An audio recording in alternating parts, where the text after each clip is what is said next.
আসসালামু আলাইকুম এভরিওয়ান, আপনারা সবাই কেমন আছেন? আশা করি অনেক ভালো আছেন। তো এভরিওয়ান, আজকে হচ্ছে কুরবানির ঈদ। তো আমরা এসেছি আমার নানু বাসায়।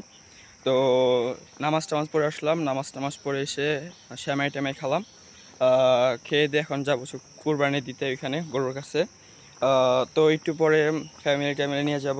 আসলে কুরবানিটা হচ্ছে নিজের পছন্দের পশু বা নিজের ভালোবাসার পশুটাকে ত্যাগ করা, মানে কি কুরবানি দেওয়া। এটা মূলত আসে হজরত ইব্রাহিম আল্লাহ সাল্লাম থেকে আম, শিশুকে কোরবানি দেওয়ার মাধ্যমে। তো এখন ওই দিকেই যাচ্ছি আমরা। তো ওই জায়গায় যে আবার দেখা হচ্ছে আপনাদের সাথে। আর এবার তো মনে হয় মোটামুটি আমাদের এখানে সবাই কোরবানি দিচ্ছে। তো দোয়া করি যেন সবার কোরবানি কবুল হয়। তো গরু যখন ছুটালো আমার মামারা, তখন গরু তো ছুটে পাগলামি শুরু করে দিল, ছুটাছুটি করলো। আর এটি দেখে তো আমাদের সবার অবস্থা একদম সেরকম ভয়াবহ। আমরা সবাই অনেক ভয় পাইছিলাম। তো এদিকে হচ্ছে আমার মামারা এই গরুর হ্যান্ডেল করতেছে। তো কি বলে, একটু পরে সে জবাই হয়ে যাবে। আর আমরা এদিকে অনেক পরিমাণে ভয় পেয়ে দূরে সরে আসলাম।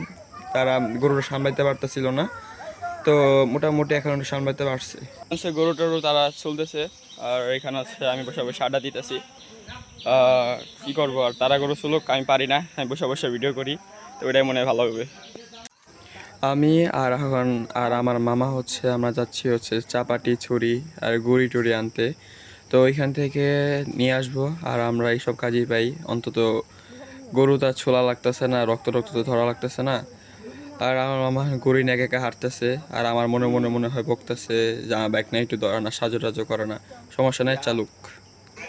তো এখন হচ্ছে আমাদের গরু কাটা শেষ, গরু কোরবানি দিয়ে দিল। আর এখন ছুলবে, মাংস কাটবে। তো আমাদের এখানে আছে আমাদের নীলত্রী, আমার মামা। এই মামা, আমাদের কিছু বলো।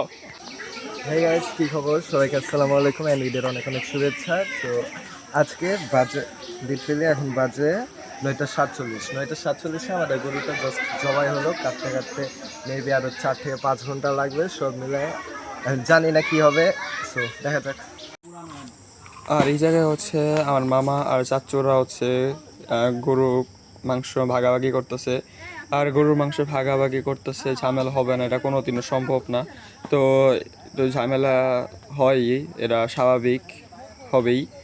তো তারা ভাগাভাগি করতেছে, তারা ভাগাভাগি করুক। তো একটু পরে আমরা ভাগাভাগি, যখন আমাদের ভাগটা আসবে তখন আমরা এটা সমাজে বিলি করব।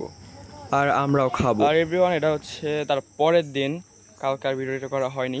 তো ভিডিওটা আমি এই জায়গায় ইন করতেছি। যদি গাইস ভিডিওটা ভালো লেগে থাকে তাহলে লাইক কমেন্ট শেয়ার সাবস্ক্রাইবটা করে দিন। আর আমার ভিডিও যদি ভালো লাগে থাকে তাহলে আমার পাশেই থাকুন। খুদা হাফেজ।